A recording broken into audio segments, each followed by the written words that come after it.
The room tilted. My coffee mug slipped from my hand, brown liquid spreading across the white tablecloth like an old sepia photograph bleeding its edges. 40 years of breakfast at this table, and suddenly I couldn't remember why I'd chosen these chairs, this china, this life. I should have been blowing out candles on a birthday cake. 70 candles. Instead, I stood in the hallway of my own apartment, my key, halfway to the lock, frozen by the voices drifting through the thin door. She can't keep doing this forever. She's 70 years old, Tyler. How long do you expect her to work these crazy hours just to bail us out? My son's voice came next, measured and calculating. I know. But what choice do we have? The business is finally starting to turn around. We need another 6 months, maybe a year. And then, what, she'll be 71, working herself to death because you can't manage money properly. The hallway smelled of mothballs and pine sol, the same combination that had greeted me for 5 years in this building. My scrubs were still damp with sweat from the 24-hour shift I'd just finished. 24 hours on my birthday lifting patients whose families could afford professional care while my own family planned my disposal. Look, once she's done paying off our debts and we're stable again, we'll figure something out. Maybe it's time to start looking at nursing homes. Good ones, but affordable ones. She can't live independently forever. The fluorescent light above me flickered, casting strange shadows that made the familiar hallway feel foreign. My hands shook, and not from the arthritis that had been getting worse with each passing month. I suppose that makes sense. She wouldn't have to work anymore, and we wouldn't have to feel guilty about asking for help all the time. Exactly.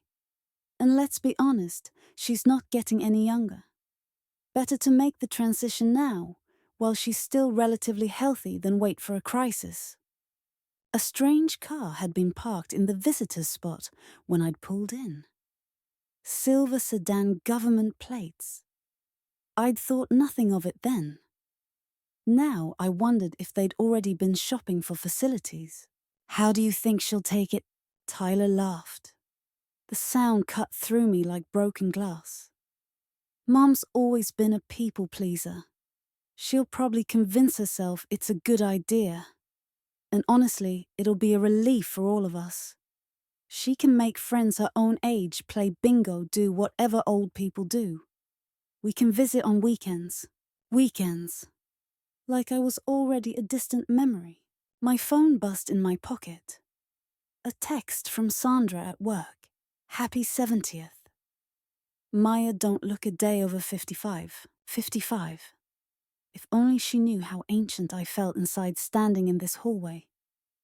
Discovering that 47 years of sacrifice had earned me a future of scheduled visits and bingo games. The neighbor's door opened down the hall. Mrs. Rodriguez emerged with her little dog, the one that barked at everything. She waved, and I found myself backing away from my door, pretending to check my mail. Pretending I hadn't just heard my son planning to warehouse me like excess inventory. Working late again, Maya. 24 hours this time. On your birthday, that boy of yours should be ashamed. That boy of yours. 45 years old, and still my responsibility, still my burden to bear. Except now I understood I wasn't a mother to him anymore. I was a resource with an expiration date. I made it back to my car before the tears came. The steering wheel was cold under my hands, the morning sun just beginning to warm the dashboard. In the rearview mirror, I caught sight of myself. Silver hair, that people said looked like spun moonlight blue ice that still sparked with something though. What that something was, I couldn't say anymore. My phone buzzed again. Tyler this time. Thanks for covering the extra shift, Mom. This really helps with the mortgage payment. Love you. Love. The words sat like copper pennies in my mouth, the taste of fear and betrayal mixed together. I started the engine and drove away from that apartment, from those voices, from the life I thought I'd been building. I didn't know where I was going, but I knew one thing with absolute certainty. The woman who had climbed those stairs an hour ago, exhausted but dutiful, had died in that hallway. Someone new was being born. Someone who had resources Tyler knew nothing about. Someone who'd spent decades pretending to be broke while carefully building a safety net he'd never bothered to ask about. The highway stretched out before me, and for the first time in 47 years I had no idea where it would lead. Riverside Park hadn't changed in 30 years. The same ducks paddled in lazy circles near the shore where I used to bring Tyler to feed them stale bread. The bench where I'd taught him to tie his shoes still sat under the willow tree, its green paint peeling in the exact same places. I pulled into the parking lot as the afternoon sun cast long shadows across the water. My phone had been buzzing non-stop. 23 messages from Tyler, each one more frantic than the last. "Mom, where are you? Your car isn't here." "Getting worried. Call me back." "Seriously, Mom, this isn't funny." The old man feeding the ducks looked familiar. Something about the way he held himself careful and deliberate, like someone who'd learned not to make sudden movements. When he turned, I recognized Tom Brennan from the senior center, where I'd volunteered before taking all those extra shifts. His wife had died 2 years ago. Lung cancer, if I remembered correctly. Maya Freeborn. "Hello, Tom." He settled onto the bench beside me, keeping a respectful distance. The paper bag in his hand rustled as he pulled out another handful of breadcrumbs. "Haven't seen you at the center lately." "Been working. On your birthday, from what I heard." Sandra mentioned it when she stopped by yesterday. News traveled fast in our small town. Everyone knew everyone's business, except apparently no one knew what Tyler had been planning for me. Or maybe they did know and thought it was perfectly reasonable. Old woman, grown son, natural progression of things. "I need to ask you something, Tom.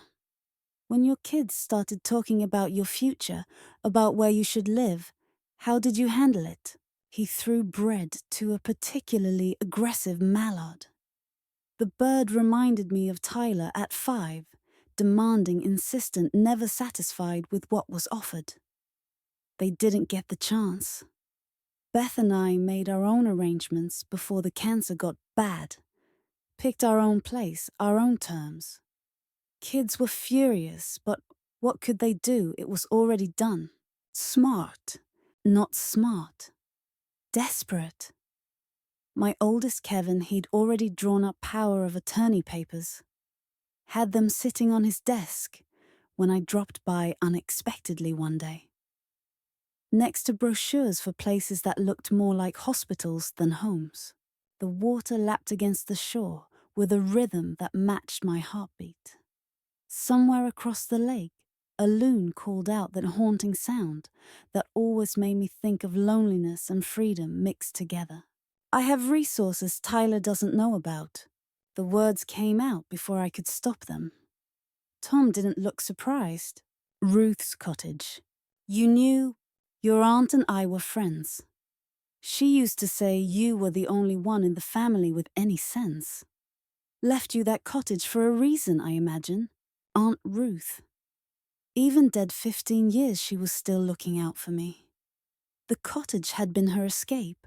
After Uncle James died, her sanctuary from well-meaning relatives who thought a widow shouldn't live alone in the mountains. Tyler wants to put me in a nursing home. Once I've paid off his debts." Tom's hand stilled mid-throw. The ducks complained loudly. "You heard him say this through the door this morning." He and Cassandra were planning my future like I was already gone. "And now you're here." "Now I'm here. A jogger passed a woman about 60 strong and confident in her stride. She waved at Tom, and he waved back. Normal people living normal lives, not standing in hallways, learning they'd become disposable. There's something else. I saw a car at my building. Government plates. They might have already been looking at places. Tom stood brushing crumbs from his car keys. You need a lawyer. And you need to move your money before Tyler tries to claim you're incompetent. He wouldn't. Maya, he's planning to put you in a home against your will. What wouldn't he do? The truth of it hit me like cold water. Tyler, my baby boy who'd clung to me at David's funeral, who'd promised to take care of me when he grew up, was capable of anything if it meant solving his financial problems. I have $47,000 in savings he doesn't know about. A life insurance policy worth $200,000. Investments worth $75,000. The cottage. My pension starts at 72. Tom whistled low. You've been planning. I've been careful. There's a difference. Not anymore, there isn't. My phone rang. Tyler's ringtone, the one he'd programmed himself last Christmas. Love You Mom by the Shirelles. The irony burned. I should go. Where? The cottage. Nobody knows about it except the tax assessor and apparently you. Tom pulled out his phone, typed something quickly. That's my number. When you get there, text me. Let someone know you're safe. Why do you care? He looked out over the water where the ducks had given up and wandered off to harass other visitors. Because Ruth would haunt me if I didn't help her niece. And because I know what it's like to realize your children see you as a problem to be solved instead of a person to be loved. The drive to Lake Morrison took me through towns I hadn't seen in years.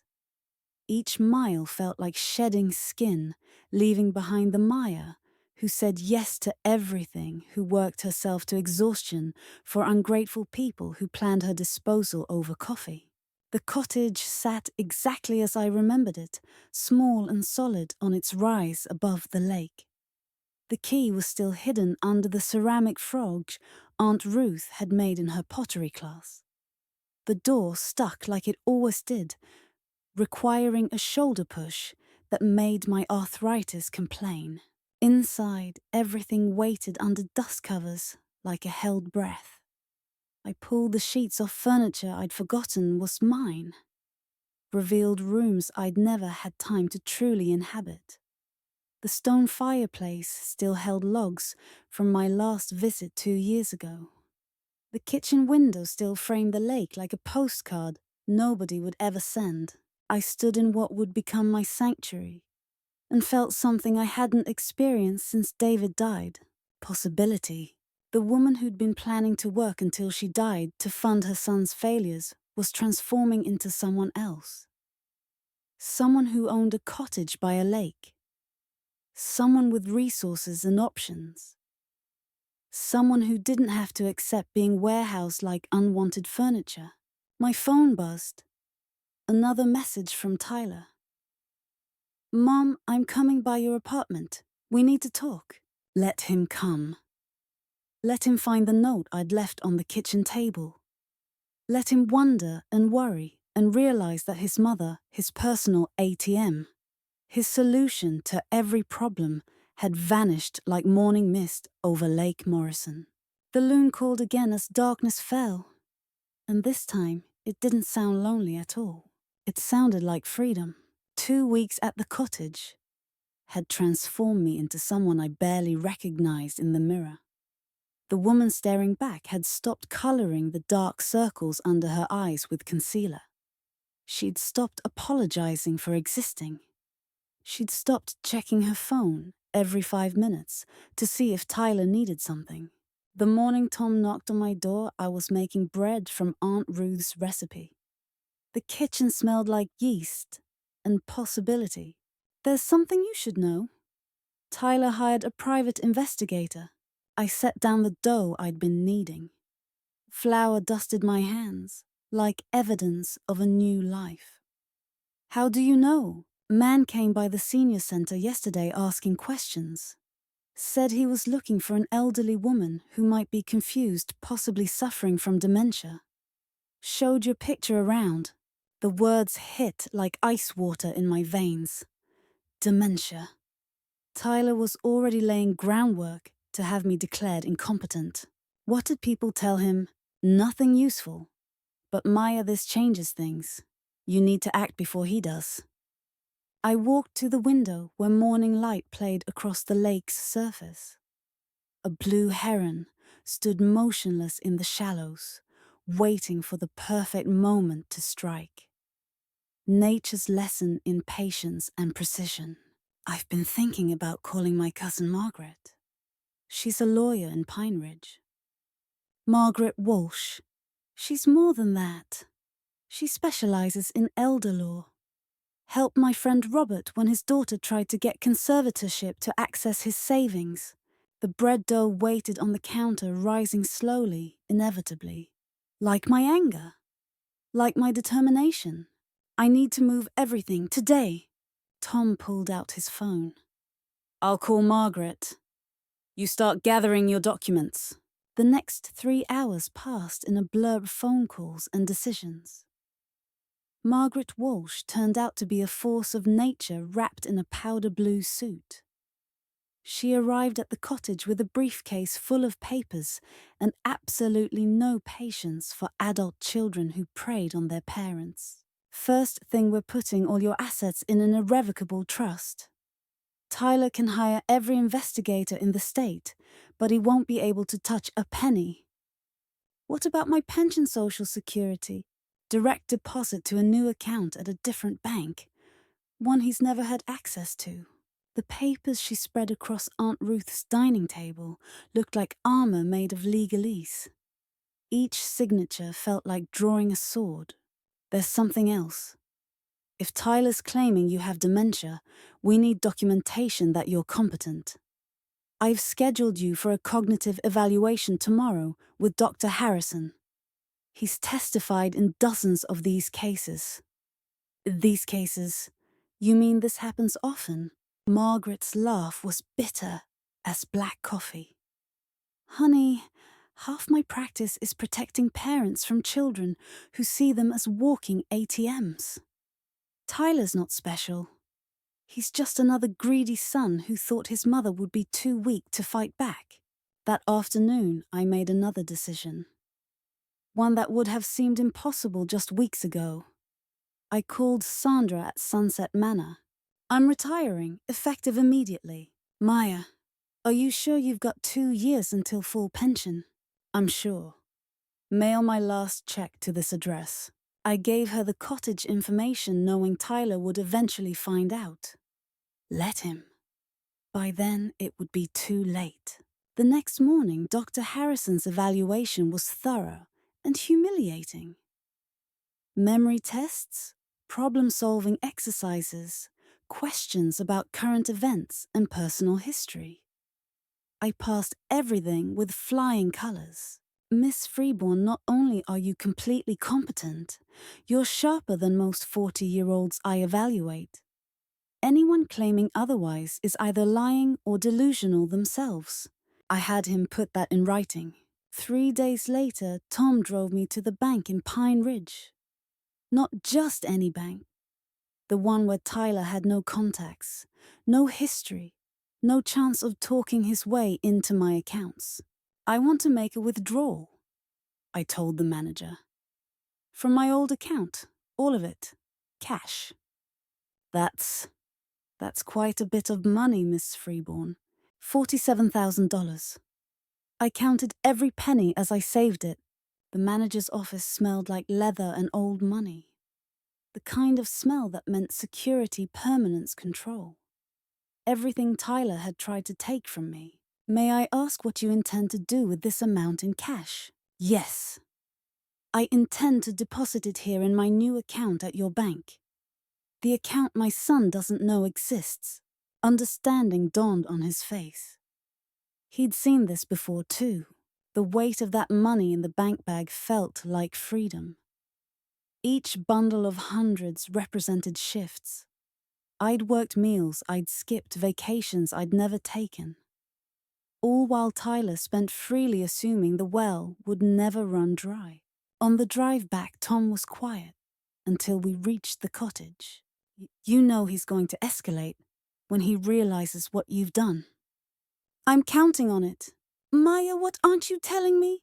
I thought about the recording app on my phone, the one Tyler's own grandson had taught me to use. The one that had been running when I stood in that hallway, listening to my son plan my disposal.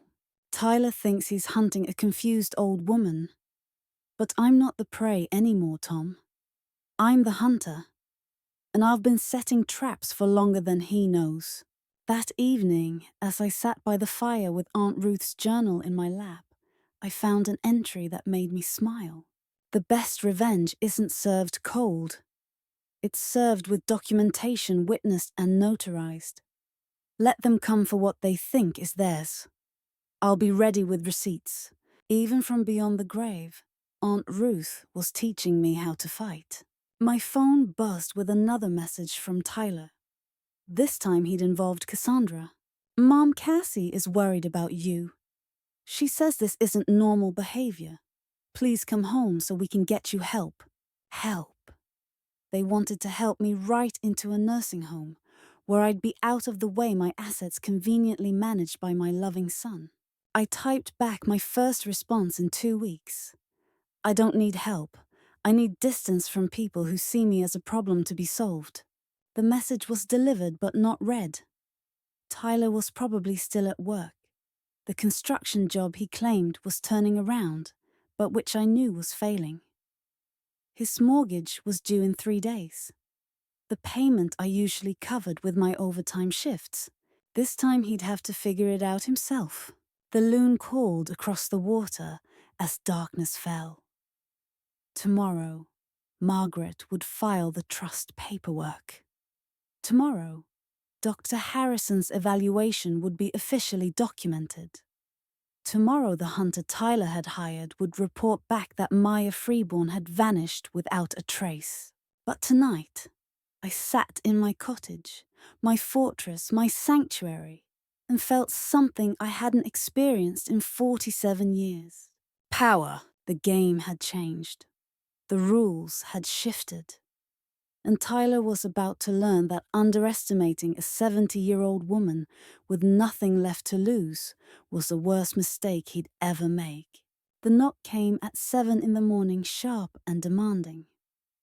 I'd been expecting it for days, ever since the private investigator started asking questions at the Pine Ridge post office. Through the cottage window, I saw Tyler's rusted sedan parked crooked in my driveway, as if he'd arrived in too much of a hurry to park properly. I opened the door, still wearing my robe, coffee cup in hand. The man standing on my porch looked like a stranger wearing my son's face.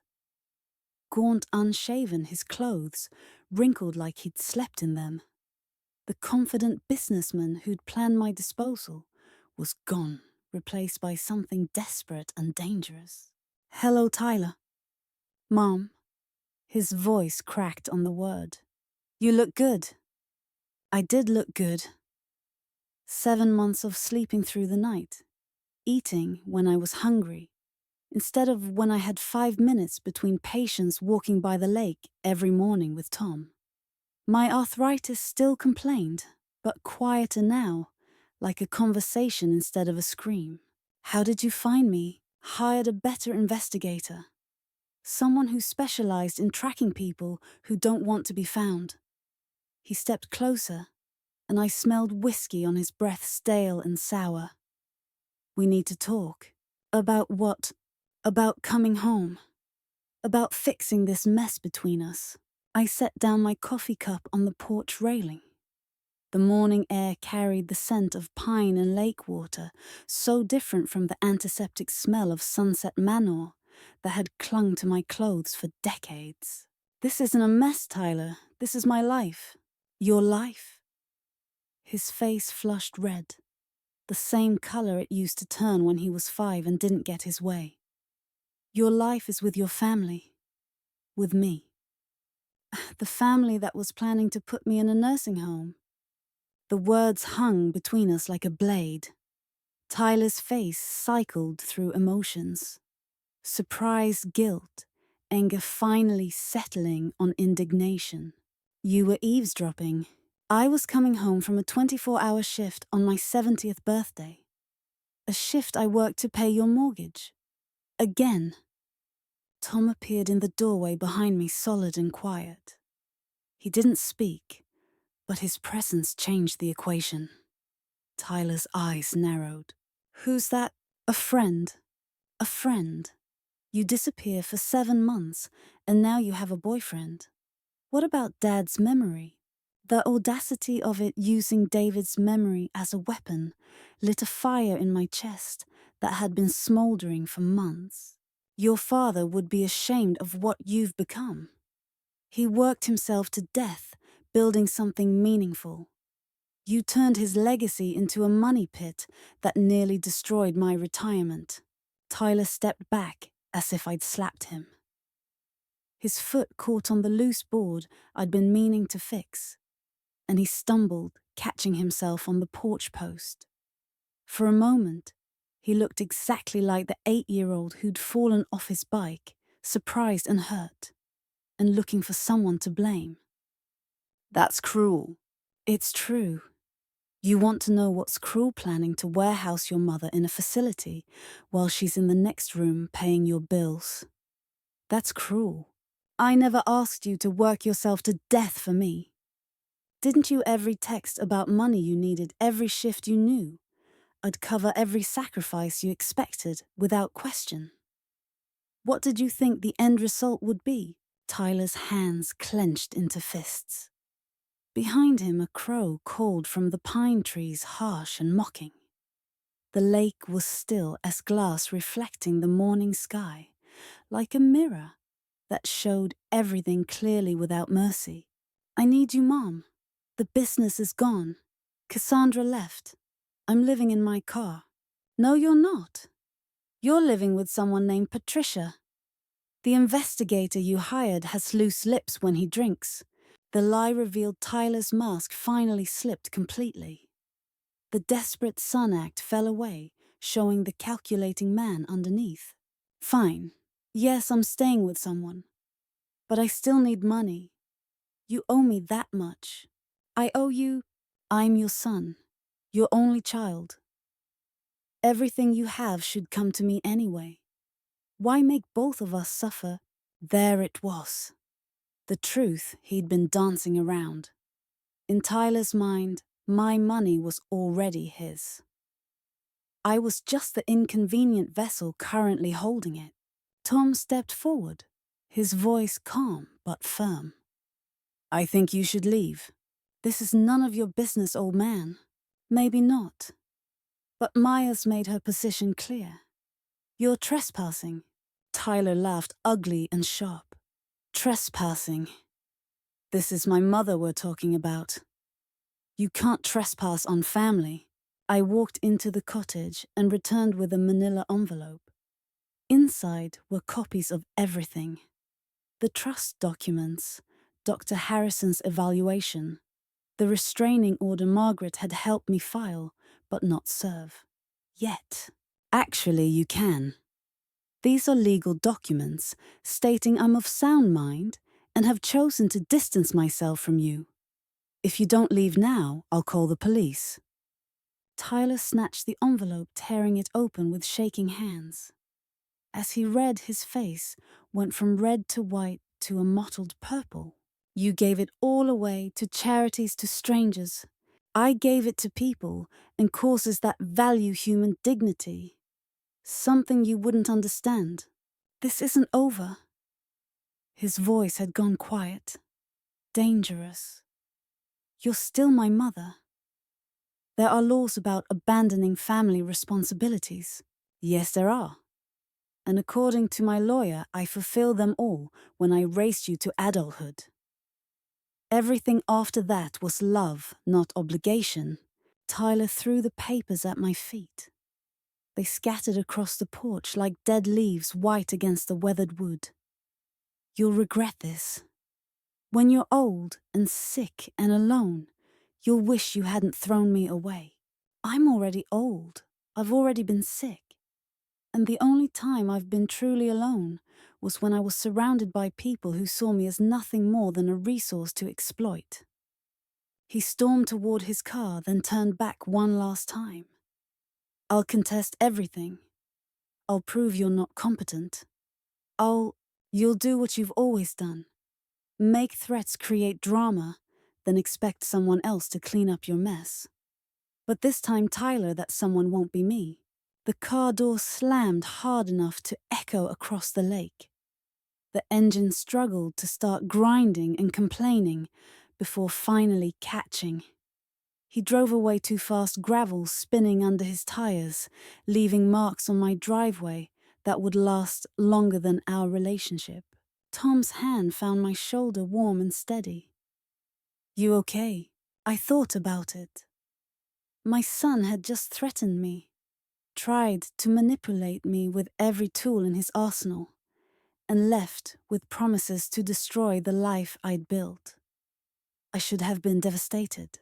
Instead, I felt like I'd just set down a weight I'd been carrying for so long I'd forgotten it wasn't part of me. I'm okay. For the first time in 47 years, I'm actually okay. The crow called again from its perch, and this time it sounded like applause. The lake had begun to ripple with the morning breeze, breaking the mirror into 1,000 pieces that reflected light in new directions. Inside the cottage, my coffee had gone cold. I poured it out and made fresh, using the good beans I'd bought in Pine Ridge, the ones that cost too much, but tasted like mornings should taste. Tom sat at the kitchen table, solid and patient, while I processed what had just happened. He'll be back, Tom said. No, he won't. Tyler's many things, but he's not stupid. He knows the legal documents are real. He knows he can't win. This was his extinction, burst, the last desperate grab before accepting defeat. You sound like you've been reading psychology books. I've been reading everything. Elder law, financial abuse, family dynamics. Know your enemy, Aunt Ruth used to say. Outside, the day was brightening into something spectacular. The kind of morning that made you grateful to be alive, to be free, to be drinking good coffee in a cottage, by a lake, with someone who saw you as a person, not a problem to be solved. The crucible had tested us both, Tyler and me. He'd revealed himself as the man I'd always feared he was becoming. Entitled, manipulative, cruel when cornered. And I'd revealed myself as someone I'd never known I could be. Strong, decisive, willing to choose my own worth over his needs. The fire had burned away everything false between us. What remained was truth, sharp and clean as winter air. 2 years later, I stood in the cemetery where David was buried, placing fresh flowers on his headstone.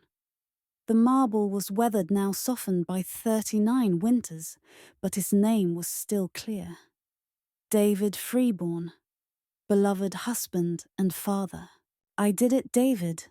I finally learned to live for myself.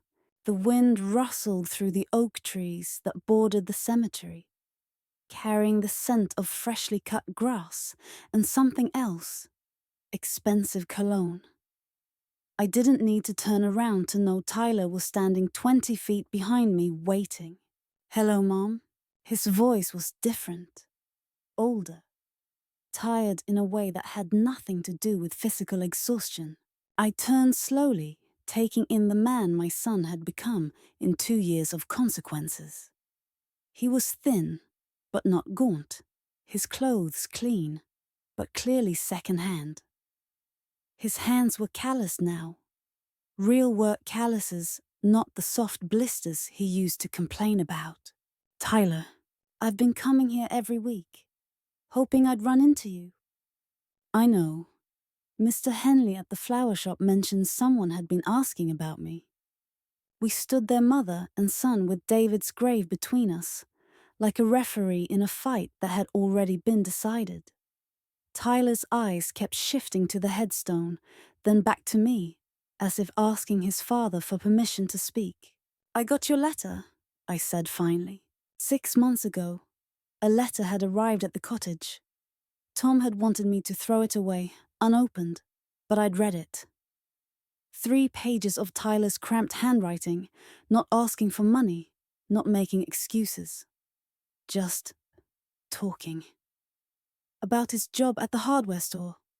About the apartment he'd managed to rent on his own. About the therapy he'd started. "I didn't expect you to answer." I didn't, but I read it. A blue jay landed on David's headstone, bold and unafraid. It studied us both with bright black eyes before flying away, its call sharp in the morning quiet. "I've been seeing someone. A counselor.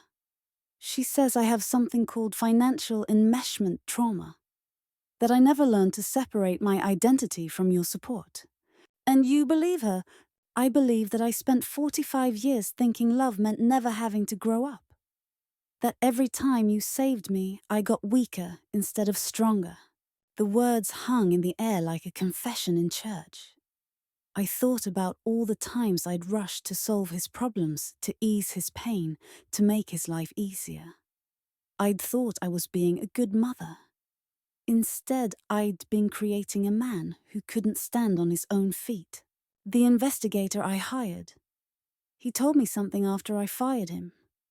He said he'd tracked a lot of missing people, but he'd never tracked someone who'd disappeared so deliberately.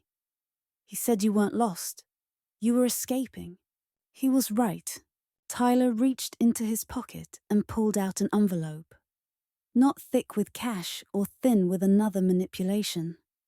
Just a regular envelope with my name, written carefully on the front. "I'm not asking for anything. I wanted you to know who I'm becoming. Without you. Because of you leaving." I took the envelope but didn't open it. Whatever was inside could wait. Right now, I needed to say something I'd been practicing for months. "Tyler, I forgive you." His face crumpled like paper in rain. "How? After everything?" "Because holding on to anger was poisoning my remaining years. Because you were playing out patterns I helped create. Because forgiveness doesn't mean reconciliation." "I know." The counselor explained that. "Forgiveness is for you, not for me." Smart counselor. I wondered if Tyler had found her on his own, or if someone had intervened. Maybe Cassandra had insisted before she left. Maybe his employer had mandated it.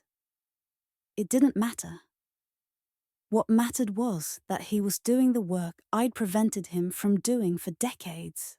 There's something else. I've been writing. About us.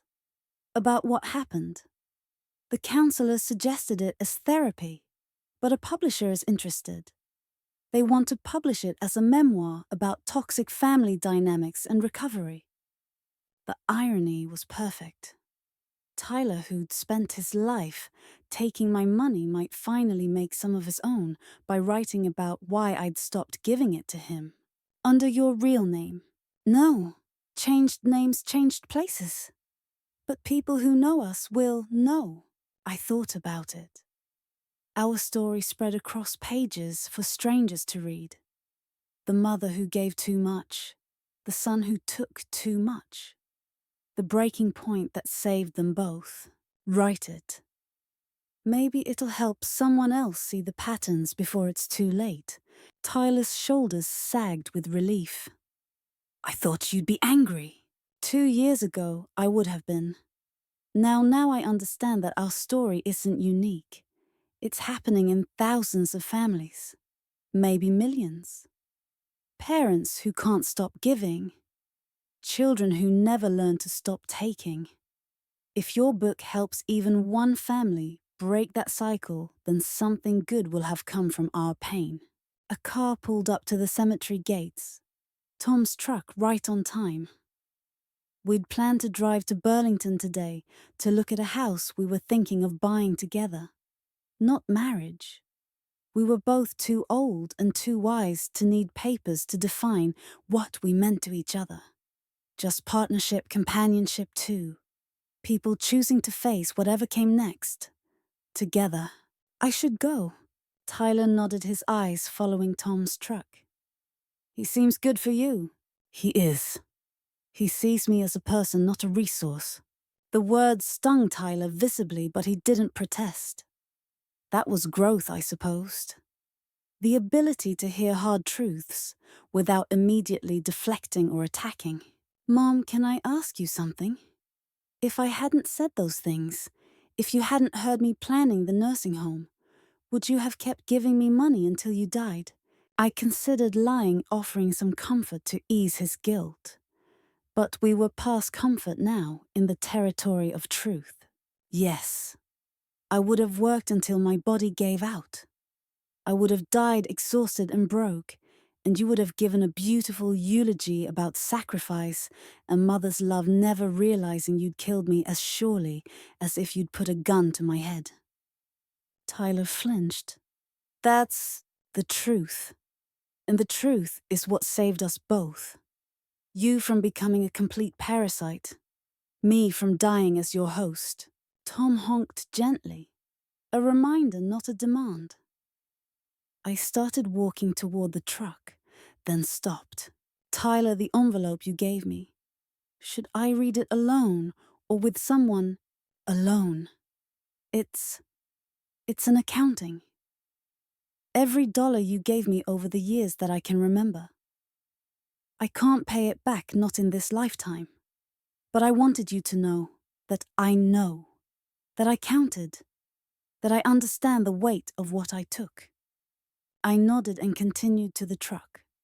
As Tom drove away, I saw Tyler in the side mirror standing by his father's grave, shoulders shaking with what might have been tears or might have been laughter. Sometimes they looked the same from a distance. That evening in the house, Tom and I had decided to buy. I opened Tyler's envelope. Inside was a single sheet of paper covered in columns of numbers. Dates and amounts going back 20 years. At the bottom, a total that made my breath catch. $327,000. Below that, in Tyler's handwriting, this is what my love cost you. I'm learning to love differently now. Tom found me crying at the kitchen table, the paper spread before me like a map of where I'd been. Bad news. No, good news. The best news. Want to share? I looked at this man who'd come into my life when I'd thought it was over, who'd shown me that 70 wasn't an ending, but a beginning, who'd stood by me as I dismantled everything I'd built and rebuilt it stronger. My son just learned to count. Tom didn't ask what I meant. He just held me while I cried for the woman who'd given everything for the son who'd taken it, and for the strange, painful miracle that had transformed us both. Outside, the lake stretched toward the horizon, constant and changing like the love between a mother and child. Different now, distant, but somehow finally real. The story I'd lived for 72 years had ended. The story I was writing now had just begun. And for the first time since David died, I couldn't wait to see what came next.